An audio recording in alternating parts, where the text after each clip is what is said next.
Why do you think Apple can get away with abysmal battery life in phones and 60 hertz displays and laptops?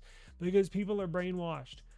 People are brainwashed into thinking Apple is the very best. It's a material, it's a status symbol. And we all know the average iPhone user, their head is in the clouds. They're not really aware, you know. They just Apple puts out a product and they just immediately buy it because I don't want to use a Droid, or I don't want to use a Windows laptop or anything like that. They're just brainwashed. I mean, real people like you and I that know what's going on, doesn't make any sense. Why would you buy a laptop 60 hertz LCD display when my freaking laptop I'm looking at right now has got a 4K OLED display, 120 hertz refresh rate? Like, it blows a MacBook away, spec wise. So, well, CPU, they do have an edge on CPUs, but if you're thinking about the CPU, you'll be thinking about the display and then the refresh rate. So typically it's people that just worried about status symbols and all that stupid stuff.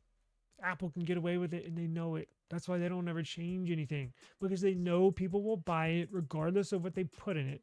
Of course, there'll be some people that complain or make YouTube videos about it or make fun of them, like you and I. I love to troll Apple. But for the most part, they're not worried about me. They're not worried about you.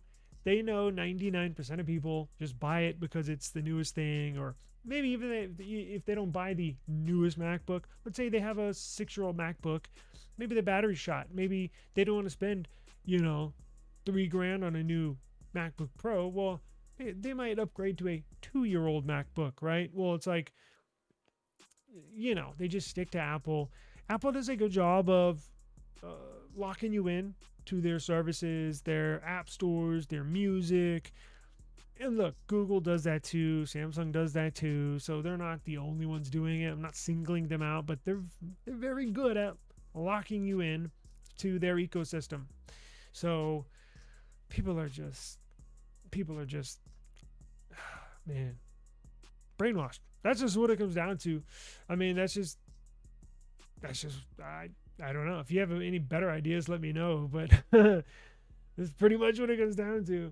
Most people in the US buy iPhones mainly because they're so used to the iOS ecosystem, right?